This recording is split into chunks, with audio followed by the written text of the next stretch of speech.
Hello water signs, Cancer, Scorpio, Pisces. Ito yung gabay ninyo para sa araw na ito.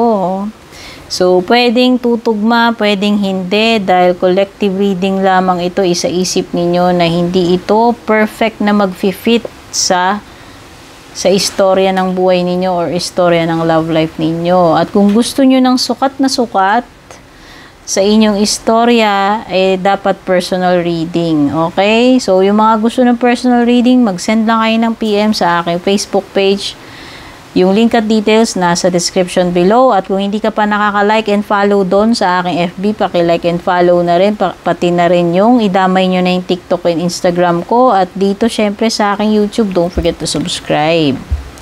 Cancer, lucky day mo Friday, lucky numbers mo 29, 20, 56, 37, and 4.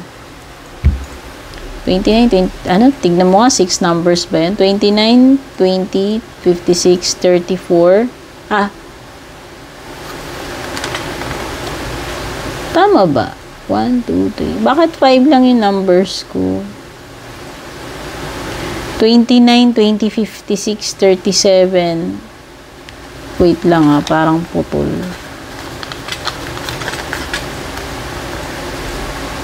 Ayun. Nakatupi kasi yung papel ko. Sorry naman, Cancer. So, ulitin natin. Lucky day mo, Friday, Cancer. Lucky numbers mo, 29, 20, 56, 37, 4, at saka 22. Ikaw naman, Scorpio, lucky day mo, Saturday. Lucky numbers mo, 26, 24, 33, 34, 3, at saka 10. Si Pisces naman, lucky day mo, Wednesday. Lucky numbers mo, 13, 19, 14, 31, 56, at saka 48. Okay, na-solve na yung misteryo. Sabi ko parang kulang yung number. Kunin na natin yung overall na energy ninyo.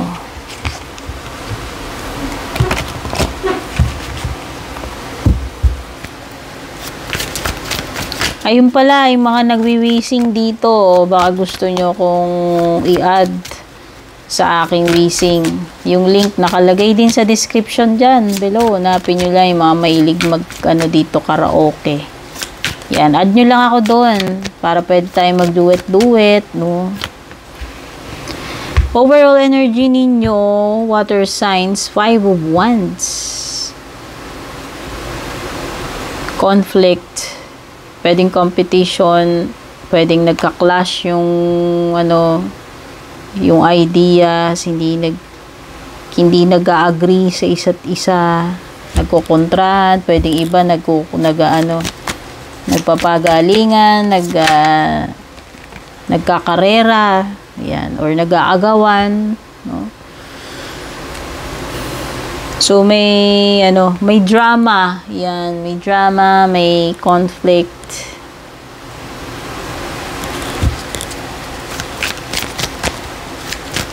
Okay. So na-feel ko dito, if this is something na pinupursue mo, challenge mo is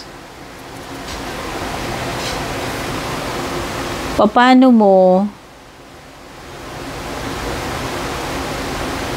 hindi ka madi-discourage dito. Yan, nakikita ko kasi the star so parang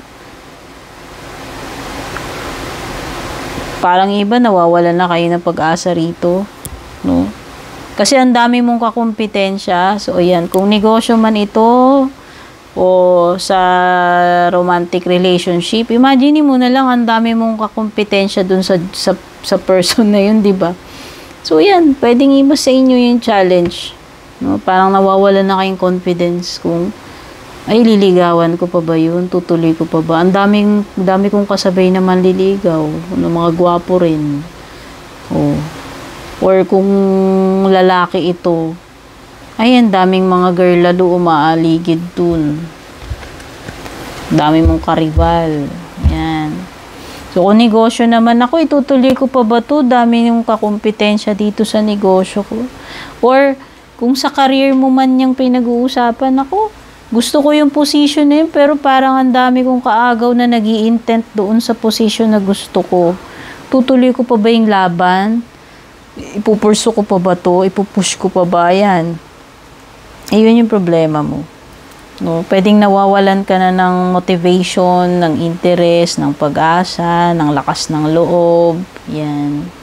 Yung challenge. So, pwedeng may ka-deal kayo na Gemini,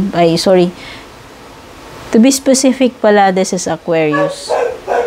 Ang daming lumilitaw na star card, guys. Parang yung mga ibang signs na binasa ko may ganito. So, napakalakas na energy ni Aquarius na sumisingit ngayon sa mga eksena. Daming involved na Aquarius.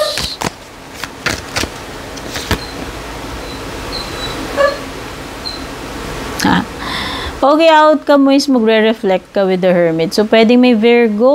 O, yan. Si Aquarius, tapos ito si Virgo. Pwedeng may makadeal kayong ganyan.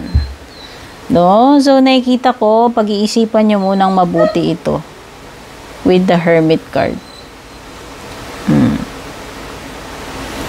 Magninilay-nilayan yung mabuti. Talagang i-analyze nyo to the max. Maglalaan kayo ng time to reflect dito sa sitwasyon na to. Talagang dapat mapag-isipan yung mabuti. No, ayan o. Pwedeng iba, hinahanap nyo na lang. Maghahanap kayo ng reason kung give me a good reason, a good sign kung bakit. Parang yun yung sinasabi nyo sa sarili nyo, God, bigyan nyo ako ng reason, or angels and guides, bigyan nyo ako ng solid na reason kung magi-stay pa ba ako dito sa goal ko, or kung ipupursue ko pa ba to, or i-give up ko na ba. Yan yung nakifeel ko sa Hermit. No? So, i-analyze ninyo yan. Pag-iisipan yung mabuti. Gaya sabi ko, pag ninilay-nilayan ninyo. Kasi nga, pwedeng maraming kontra, maraming kakumpetensya, palagi na lang may sablay, or palagi na lang may blockages. Ito yun parang may nagpi-prevent lagi, or parang may panggulo, alam mo yun. So yan, gaya nga sabi ko, whether ang pinag-uusapan natin dito is sa business, sa career mo, o sa romantic or ibang relationship na hindi romantic. So yan, nag-a-apply po yan.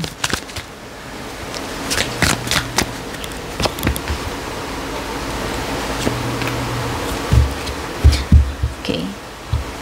Something is left hanging. Wow! So, you have 1, 2, 3, 4 major cards.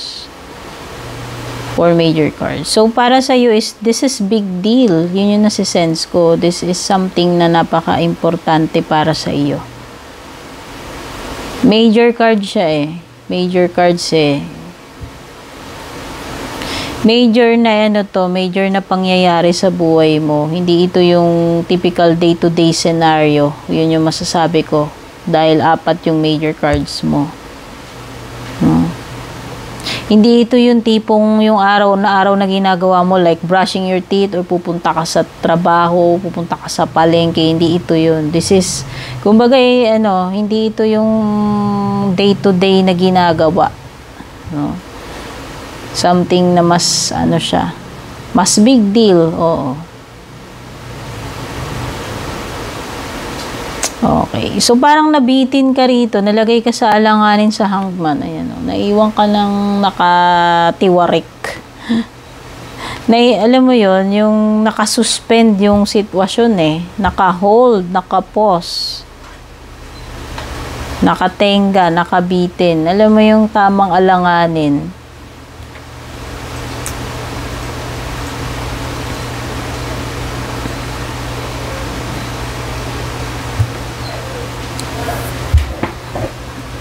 Okay.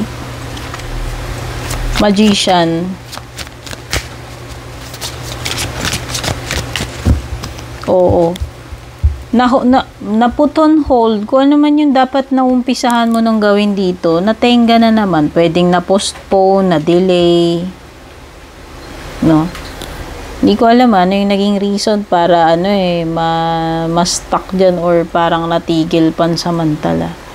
So, parang naiwan ka tuloy sa awkward na position kasi naka-put on hold ito. No, supposed to be, umpisahan mo na yan, dapat ginagawa mo na with the magician, pero parang natenga.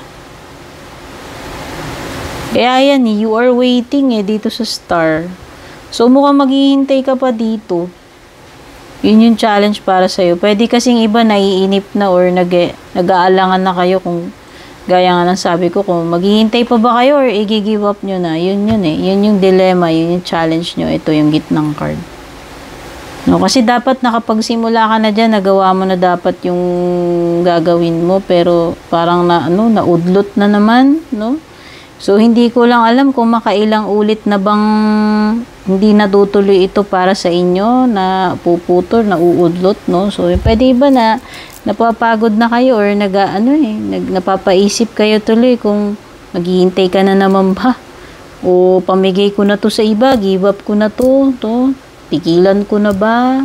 Yun nga yung outcome ninyo sa tingin ko. Mag-aano na naman kayo, mag-a-analyze na naman kayo with the Hermit card. Naghahanap kasi kayo kasagutan dito yung maliwanag kay Hermit card So, tignan natin kung mahanap na nyo yung kasagutan dito sa dilemma ninyo, sa problema, sa challenge nyo, no? Water signs.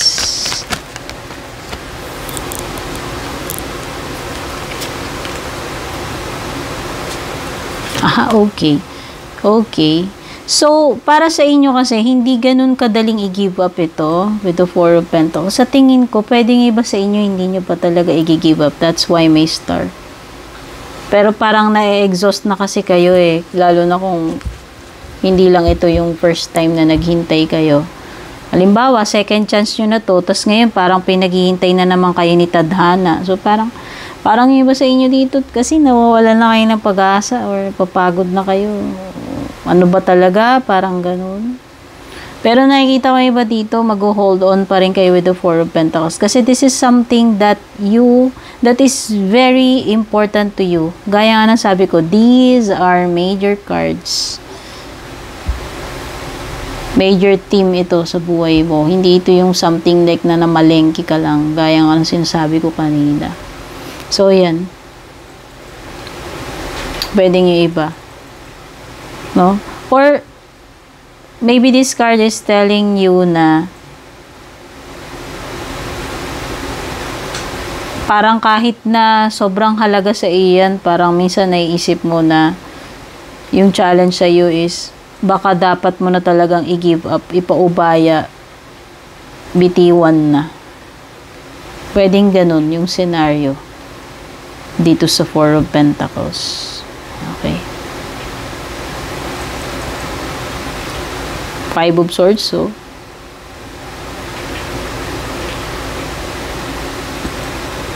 Oo nga. Okay, so I can see na pwedeng nahihirapan kayong abandonahin na lang to basta-basta. Yung iba sa inyo. Pero yung iba parang nasisense ko, kahit na alam nyong sobrang halaga nito sa inyo, parang susugal na lang kayo na i-give up. Parang ganun Parang pwedeng kahit na mabigat sa kalooban ninyo, para kayo kasing magiging no choice dito, parang i-give up na lang. O, yun nga yung hinahanap na kasagutan ni Hermit So, tignan natin. Tignan natin yung outcome. Paki-clarify, please. Hermit card. Angels and Guides. Ay! Nahulog. Wait lang.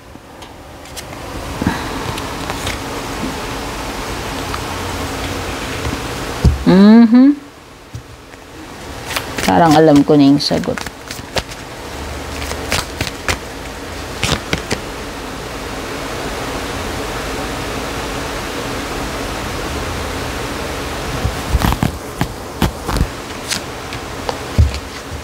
Okay. So, yung mga iba dito na hindi talaga kayo, alam mo yung kahit na parang nawawalan na kayo ng pag-asa, pwedeng magti-take pa rin kayo ng chances ninyo. Ibig sabihin, pwedeng yung iba, hindi nyo pa i-give up yung paghihintay ninyo rito. No matter no matter na gaano katagal pa kayo maghintay, pero para kasing yung iba sa sobrang tagal ng paghihintay ninyo, parang nawawalan na nga kayong pag-asa. Pero yung iba, ganun katindi yung spirit ninyo, yung determination nyo na hindi sumuko dito. No? Kahit gaano katagal man, kahit na parang wala kayong nakikitang improvement, wala kayong nakikitang pagbabago, pwedeng iba hindi nyo talaga susukuan. No? Ayan, no? So, yung iba sa inyo dito, kung relationship to, kahit na hindi muna kayo mag-asawa, hihintayin nyo talaga itong kabiyak ng tsinelas ninyo. Uy, kung napanood niyo yung movie ni Regina at ni Richard Gomez, doon ko hinuhugot yung tsinelas. Napakaganda ng love story na yun, guys. Kung hindi niyo pa napapanood, panoorin ninyo. No? So, yun. Ang ibig sabihin lang nung kabiyak ng tsinelas na yun, yung kabiyak ng puso mo. Kasi alam mong ganun kahalaga sa'yo tong connection na to eh. So, whether ito ay career, business, or romantic, ito yun. Nakikita ko, willing kayo na magpakatandang dalaga or binata, pero hindi ma-exhaust yung hope ninyo na maghintay dito. Ganun kayo ka-patient at ganun kayo ka-solid, ka-committed dito. No? Kasi naniniwala kayo na this is once in a lifetime or wala, alam mo yun, opportunity man ito sa career, business, or sa love, this is a once in a lifetime opportunity para sa inyo. At sa tingin ko, yung iba kahit na maghintay kayo ng matagal with the hermit, no, maghihintay kayo. Kahit gaano kabagal, kahit gaano katagal with the Knight of Pentacles. No? Susugal at susugal kayo. Maghihintay at maghihintay kayo with the Page of Wands, susugal at susugal ka. No, kahit na sinasabi ng iba, ano ba yan? Parang wala ka naman ng inaasahan dyan. The Star card, ba't ka po umaasa dyan? Pero ikaw, maliwanag para sa iyo. Okay? Cancer, Scorpio, Pisces, sana nagustuhan mo ito. Ito yung gabay mo sa araw na to. Don't forget to like and share. Don't forget to subscribe. Take care. God bless.